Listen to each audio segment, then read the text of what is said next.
Hello and welcome to SPM IAS Academy. This is APSC Prelims Current Affairs session. Today we will be taking up topic number 331 to 350. Topic number 331 is about Dr. Lakshmi Nandan Bora.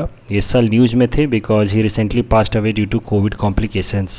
इनके बारे में important facts आपको याद रखनी चाहिए. इनकी पहली short story है भावना and that was published in Assamese magazine Ramdhenu.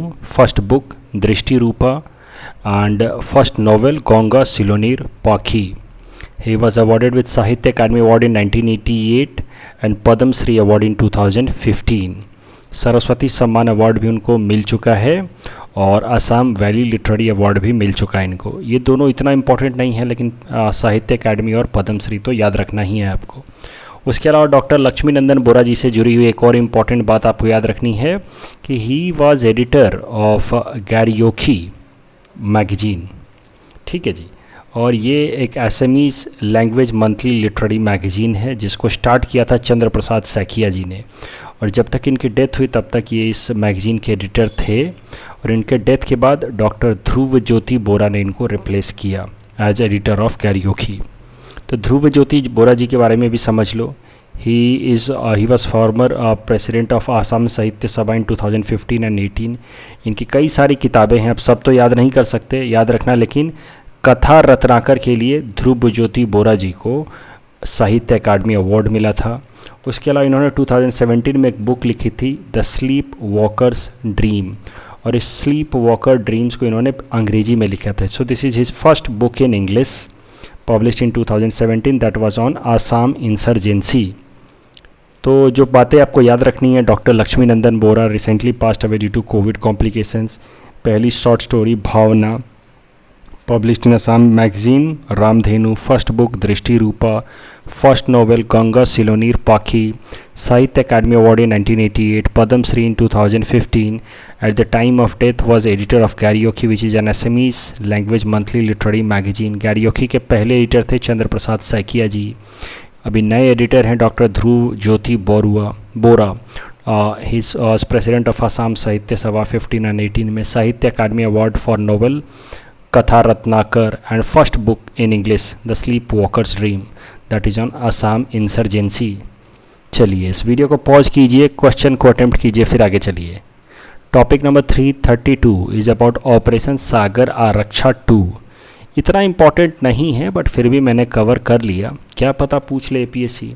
देखिए श्रीलंका के कोलंबो कोस्ट के पास, श्रीलंका का जो ईस्टर्न साइड में उनके वेस्टर्न साइड में कोलंबो कोस्ट है, पोर्ट है, वहाँ पे एक उनके वेसल में आग लग गई थी, MV एक्सप्रेस पर्ल वेसल, जिस कारण से आसपास में फिर ऑयल स्पिल भी हो रहा था, मरीन पॉल्यूशन हो रहा था. तो फिर श्रीलंका ने हमारे सरकार से मदद मांगी इस आग को बुझाने के लिए. फिर हमारे यहाँ से कोस्ट गार्ड्स ने श्रीलंकन अथॉरिटीज़ के साथ मिल करके ये MV एक्सप्रेस पर्ल वेसल की आग को बुझाया, और इस पूरे ऑपरेशन को नाम दिया गया ऑपरेशन सागर आरक्षा 2.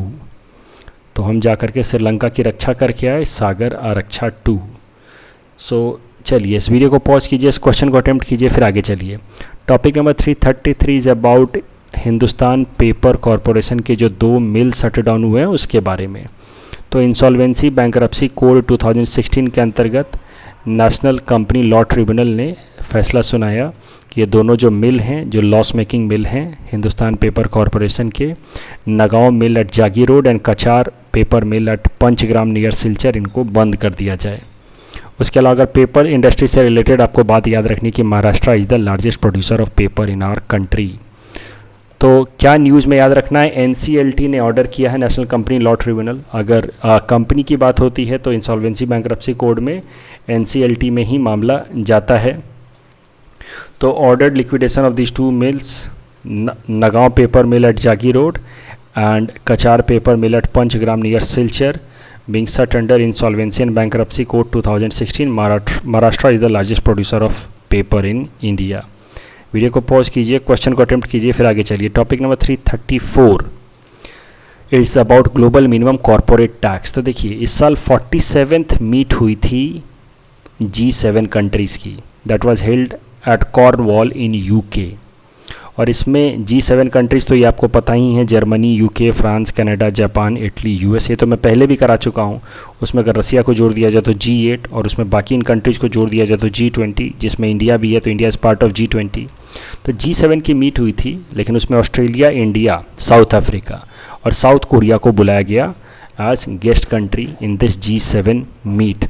इसमें एक इम्पॉर्टेंट प्रपोजल दिया गया that global minimum corporate rate introduce किया जाए of 15% in order to prevent tax avoidance. Otherwise कंपनियां एक जगह से दूसरे जगह चली जाती हैं, अपना बेस शिफ्ट कर देती हैं, हेडक्वार्टर शिफ्ट कर देती हैं। आई होप आपको याद आ रहा होगा कैसे इंडिया से फ्लिपकार्ट चली गई सिंगापुर में, अपना हेडक्वार्टर शिफ्ट कर देती हैं टैक्स को बचाने के लिए। जहाँ पे भी जो टैक्स हेवेंस होते हैं, जहाँ पे टैक्स कम होता है, वहाँ वो शिफ्ट हो जाती हैं। तो इससे होता क्या है कि जिस देश में सच में वो बिज़नेस कर रहे हैं, वहाँ के देश, उस देश को टैक्स का लॉस होता है। तो अब इस चीज़ को अवॉइड करने के लिए बोला गया कि चाहे कोई भी देश हो, वो 15% से कम कॉर्पोरेट टैक्स नहीं कर पाएगा। So with this the concept of tax havens will be destroyed. Otherwise वो 0% टैक्स अपने अलाउ कर देते थे ताकि कंपनियां वहाँ पे अट्रैक्ट हों। चलिए इस वीडियो को पॉज कीजिए, इस क्वेश्चन को अटेम्प्ट कीजिए, फिर आगे बढ़िए। Topic number 335 is about 6th and 7th national park of Assam. तो वर्ल्ड एनवायरनमेंट डे के अवसर पे 5 जून को आसाम के चीफ मिनिस्टर हिमंता बिस्वा शर्मा साहब ने रैमोना नेशनल पार्क को डिक्लेयर किया as 6th national park of Assam. Raimona की बात की जाती है, it is in Kokrajhar district, area 422 square kilometre. ये कोर इंटरनल एरिया की बात कर रहे हैं हम लोग। बाउंड्री ये याद रखना, इसके वेस्ट में है संकोस रिवर और ईस्ट में है Saralbhanga river, both are tributary of Brahmaputra. जबकि पेकुआ रिवर है इसके साउथ में। It is famous for golden langur which is also mascot of Bodoland region. तो golden langur is mascot of Bodoland region as well. Golden langur is categorised as endangered species in IUCN red data book. उसके कुछ दिन बाद दहिंग Patkai national park को 7th national park declare कर दिया गया, which is part of Jeypore rain forest. It has highest concentration of white winged wood duck. White winged wood duck के बारे में आपको बातें याद रखनी। It is state bird of Assam and it is categorised as endangered in IUCN red data book. Video को pause कीजिए, question को अटेम्प्ट कीजिए, फिर आगे चलिए। Topic number 336 is about north east industrial development scheme. तो भारत सरकार ने ये north east industrial development scheme लाया था 5 सालों के लिए, 2017 से 2022 तक, जिसमें फोकस किया जाएगा कि नॉर्थ ईस्ट के जो 8 स्टेट्स हैं इंक्लूडिंग सिक्किम, इनका इंडस्ट्रियल डेवलपमेंट कराया जाए। तो इसके कुछ बेसिक फीचर्स जैसे कि central capital investment subsidy up to 30% subject to ceiling of 5 crore.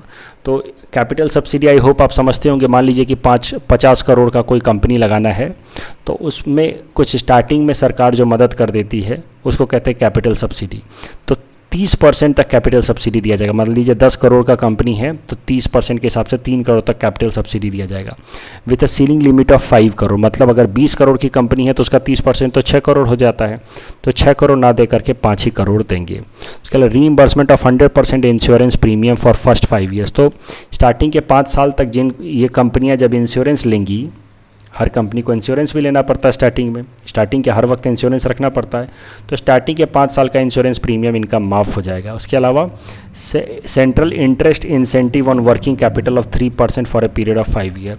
तो इंटरेस्ट सबवेंशन भी समझ लो। देखो 5 करोड़ रुपए तक तो सरकार दे देगी सीधा सीधा कि कंपनी लगाइए, बाकी का जो पैसा ये कंपनियां लोन लेकर के लगाएंगी, उस लोन अमाउंट में भी जो उनको इंटरेस्ट देना है बैंक को, मान लीजिए बैंक को देना है 8% इंटरेस्ट, तो 3% इंटरेस्ट सरकार दे देगी, इन कंपनियों को खाली 5% देना होगा। That is interest subvention. तो ये सब कुछ चीज़ें हैं। टोटल इसमें फाइनेंशियल अलॉटमेंट किया गया है 3000 करोड़ का लेकिन एक यूनिट को, कोई भी एक फैक्ट्री को 200 करोड़ से ज़्यादा का बेनिफिट नहीं मिल सकता। उसके अलावा अगर आसाम इकोनॉमिक सर्वे की बात की जाए, released by ministry of statics planning and implementation and Assam survey, Assam economic survey, तो एग्रीकल्चर का कंट्रीब्यूशन हमारे स्टेट असम में है 17%, इंडस्ट्री का है 39% और सर्विसेज का है 44%।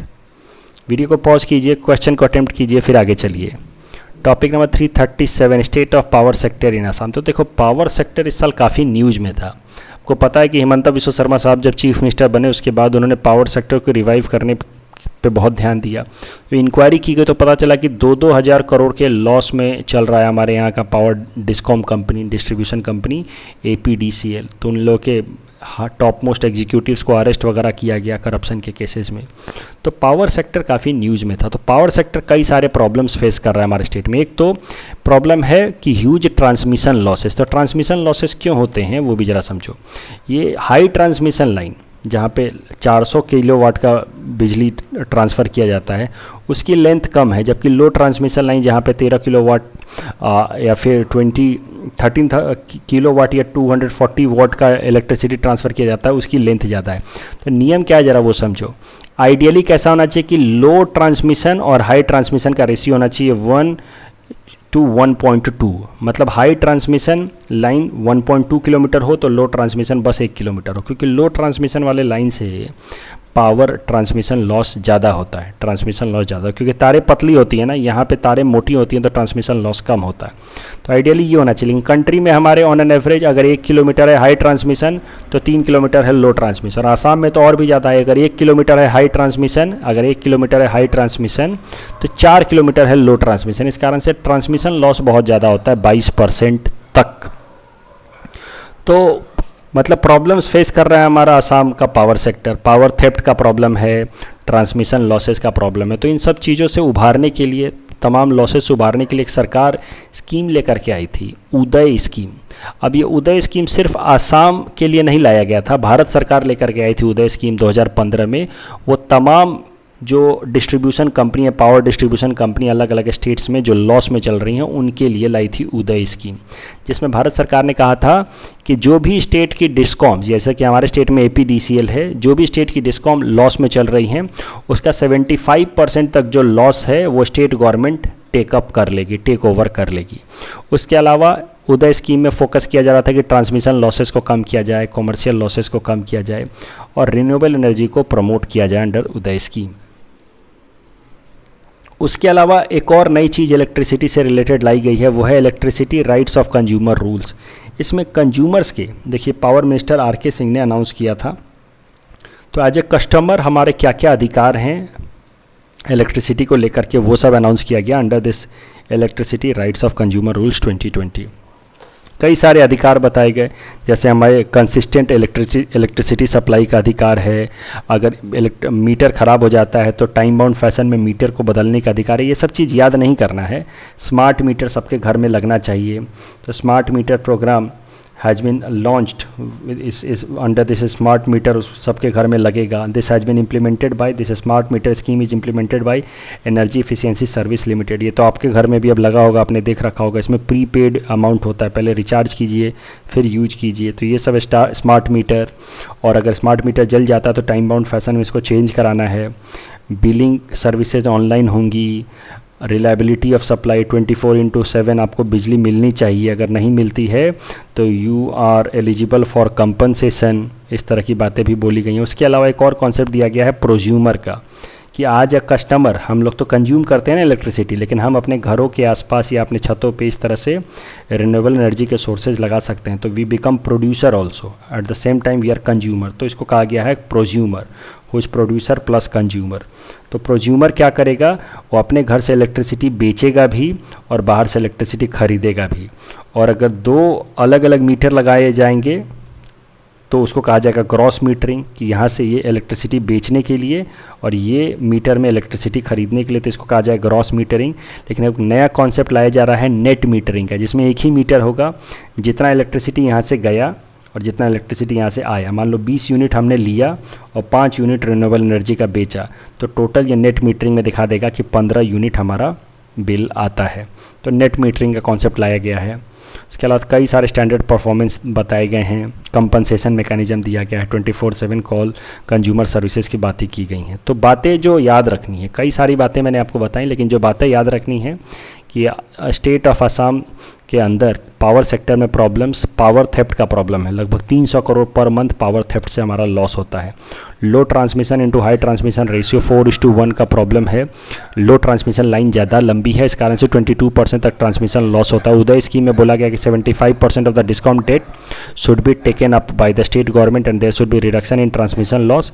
Electricity rights of consumer rules 2020 में प्रोज्यूमर का कॉन्सेप्ट लाया गया है, जिसमें अलाउ किया गया है कि ग्रिड कनेक्टेड रिन्यूएबल एनर्जी लाया जाए ताकि हर कस्टमर जो है वो grid connected renewable energy produce करे विथ, और नेट मीटरिंग की मदद से उसको ओवरऑल जो उसका बिल होता है वो उसको बता दिया जाए।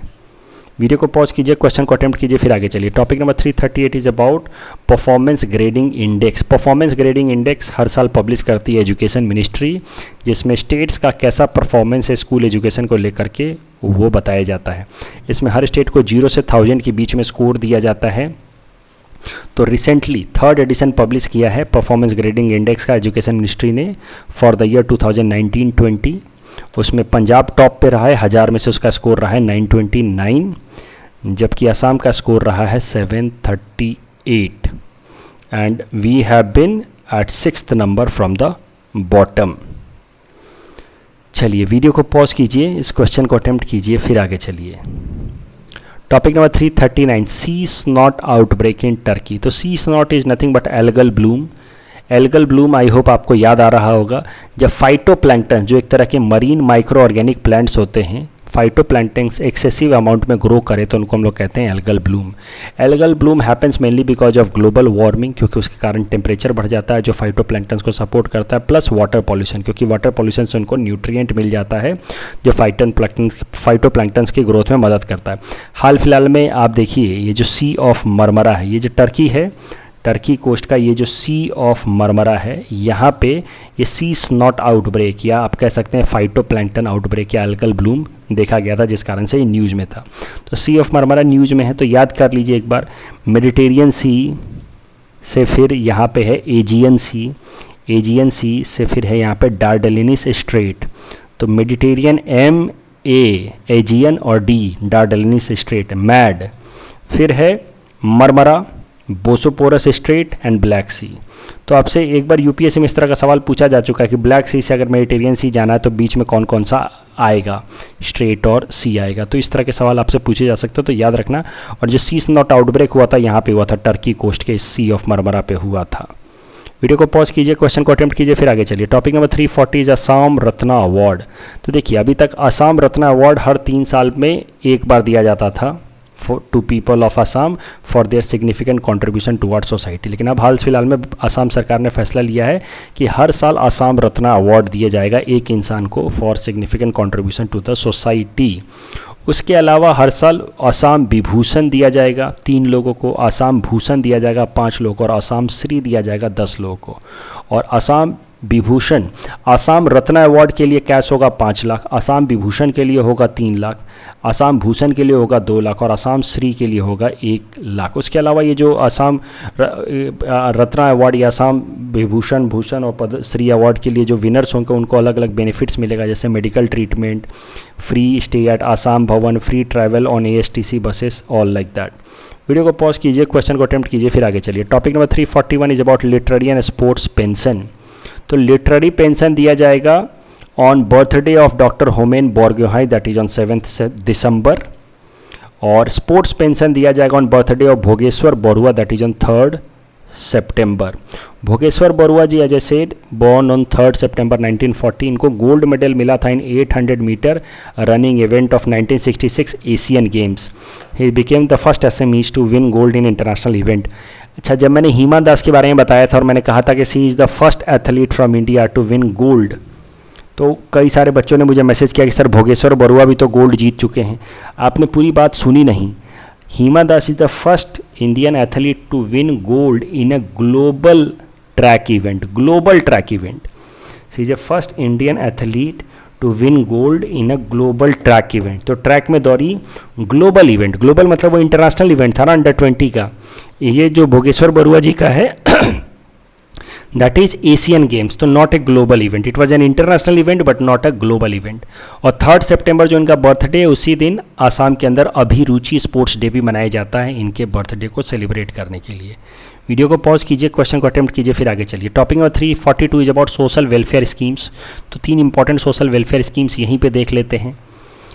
शहीद कुशल कुंवर सार्वजनीन वृद्धा पेंशन स्कीम, इसमें कैसा है कि डायरेक्ट बेनिफिट ट्रांसफ़र दिए जाएंगे 250 रुपये के per month to old age people of age 60 more than 60। उसके अलावा अगर उनकी एज 80 साल से ज़्यादा हो जाती है जब, तो इसी स्कीम के अंतर्गत पेंशन को बढ़ा करके 550 रुपये पर मंथ कर दिया जाएगा। उसके अलावा Indira Miri universal widow pension scheme, तो widow between the age of 18 to 60 will be given a direct benefit transfer of ₹300 per month. उसके अलावा दीन दयाल दिव्यांगजन पेंशन स्कीम है for people with disability. Video को पॉज कीजिए, क्वेश्चन को अटेम्प्ट कीजिए, फिर आगे चलिए। Topic 343 QS world university ranking. तो एक दुनिया की इंटरनेशनल एजेंसी है क्वाकरेली साइमंड्स, ये दुनिया की यूनिवर्सिटीज़ को रैंकिंग देती है और इसमें MIT दुनिया का सबसे बेस्ट इंस्टीट्यूट या बेस्ट यूनिवर्सिटी में से निकल के आया इस साल के QS रैंकिंग में। इंडिया का कोई भी इंस्टीट्यूट टॉप 100 में नहीं है। इंडिया का बेस्ट प्लेस्ड इंस्टीट्यूट है IIT Bombay, that is ranked at 177। लेकिन अगर ओवरऑल रिसर्च की बात की जाए, रिसर्च की कि एक फैकल्टी ने कितने ज़्यादा रिसर्च पेपर पब्लिश किए, तो दुनिया के टॉप इंस्टीट्यूट में आएगी, फर्स्ट रैंक पे आएगी IISc बेंगलोर हमारे देश की। IIT गुवाहाटी 41वें नंबर पे आएगा as far as most citation per faculty is concern, मतलब most research paper by per faculty is concern IIT Guwahati will be on 41st rank. Video को पॉज कीजिए, क्वेश्चन को अटेम्प्ट कीजिए, फिर आगे चलिए। Topic number 344 is about smart city mission. तो 2015 से 2020 तक में 100 ऐसे शहर हमारे देश में सेलेक्ट किए गए जिनको स्मार्ट सिटी की तरह डेवलप किया जाएगा। It is centrally sponsored scheme. Assam से बस एक ही सिटी है, that is Guwahati, that is being developed as smart city. और हमारे स्टेट के अंदर जो हमारे गुवाहाटी के अंदर जो गुवाहाटी मंडप रीडेवलपमेंट किया गया है, that has been done under I am so sorry, Gandhi Mandap redevelopment जो किया गया है, that has been done under smart city project only. ये तमाम जो सिटीज़ हैं, they are being of North East, they are being developed under smart city mission. Video को pause कीजिए, क्वेश्चन को अटेम्प्ट कीजिए, फिर आगे चलिए। Topic number 345 is about chief minister Shishu Seva scheme. So it is for those who lost their parents due to कोविड-19। तो उन बच्चों के नाम पे 7.81 लाख का FD किया जाएगा, जो वो विड्रॉ कर सकते हैं एट द एज ऑफ 24। जिन बच्चों की भी पेरेंट्स की डेथ हुई है बिकॉज ऑफ कोविड-19, उनको 24 साल के एज तक उनके नाम पे 7.81 लाख का FD रहेगा, जिसके मंथली इंटरेस्ट 3,500 रुपये आते रहेंगे। तो 3,500 रुपये उनको मंथली मिलता रहेगा और प्रिंसिपल अमाउंट जो है वो 24 साल की एज के बाद वो निकाला जा सकता है। और एक लैपटॉप दिया जाएगा और स्किल बेस्ड एजुकेशन कराई जाएगी। और जो गर्ल्स हैं उनको कैसा होगा, जब उनकी शादी की एज हो जाएगी, जो जिन बच्चियों की अभी पेरेंट्स की डेथ हो गई है बिकॉज ऑफ कोविड-19, उनकी जब मैरिजेबल एज हो जाएगी तो उनको 50,000 रुपये और 1 तोला सोना दिया जाएगा अंडर अरुंधति स्कीम। वीडियो को पॉज कीजिए, क्वेश्चन को अटेम्प्ट कीजिए, फिर आगे चलिए। Topic number 346 is about national family health सर्वे 5। तो it is published by ministry of health and family welfare. Total fertility rate in Assam is 1.9, मतलब ऑन एन एवरेज एक वुमेन कितने बच्चों को जन्म दे रही है आसाम में, तो 1.9, which is less than replacement rate, that is 2.1। Replacement rate मतलब when population will remain constant, अगर टोटल फर्टिलिटी रेट इतना हो जाए तो 2.1 हो जाए। तो highest total fertility rate was in Bihar 3.4। Sex ratio at birth in Assam is 964। Infant mortality rate in Assam was 32 per 1000, which is 4th worst in entire India. Bihar के अंदर सबसे ज़्यादा इन्फेंट मोर्टेलिटी रेट है, फिर त्रिपुरा, फिर मेघालय, और चौथे नंबर पे है Assam. 4th worst infant mortality rate according to national family health survey number 5। Video को पॉज कीजिए, क्वेश्चन को अटेम्प्ट कीजिए, फिर आगे चलिए। Topic number 347 operation Olivia. It is conducted to protect olive ridley turtles during their mass nesting period. Mass nesting of olive ridley turtles are known as arribada. तो ये operation Olivia is conducted by Indian coast guards every year during the breeding season of olive ridley turtle since 1980। Video को pause कीजिए, question को attempt कीजिए, फिर आगे चलिए। Topic number 348 is about Tulu language movement. तो Tulu language is one of the earliest Dravidian language. It is spoken in 2 district, Udupi district of Karnataka and Kasaragod district of Kerala. हाल फिलहाल में ये तुलु लैंग्वेज इसलिए न्यूज में था क्योंकि there was a demand to include Tulu in the 8th schedule of the constitution and give official language status to Tulu language in Karnataka and Kerala. Video को pause कीजिए, क्वेश्चन को अटेम्प्ट कीजिए, फिर आगे चलिए। Topic number 349 is about Rupnath Brahma. He was a Bodo poet, religious scholar भी थे, mystical poems लिखते थे। Born in Kokrajhar district, he established a separate dharma known as Brahma Dharma. His poems were mostly mystic in character. The first minister from Boro, he was the first minister from Boros and thus also known as Boroni Mantri. और जो हमारे city Guwahati के अंदर जो inter state bus terminal है, it has been named after him. Video को pause कीजिए, question को अटेम्प्ट कीजिए, फिर आगे चलिए। Topic number 350 is about demand for separate time zone. तो आज़ादी से पहले हमारे देश में 3 टाइम जोन हुआ करते थे। आज़ादी के बाद एक टाइम जोन हमने अडॉप्ट कर लिया और इंडियन स्टैंडर्ड टाइम हमने कर लिया 82.5 डिग्री ईस्ट मेरिडियन। लेकिन अभी भी जो टी गार्डन के वर्कर्स हैं, they follow A separate time zone जिसको नाम दिया गया है चाय बागान टाइम जोन या tea garden time zone, which is 1 hour ahead of Indian standard time. France is having maximum number of time zones, that is 12। चलिए इस क्वेश्चन को अटेम्प्ट कीजिए। आज के लिए ये आखिरी टॉपिक है, कल हम इससे आगे चलेंगे। Thank you for watching and good night everyone.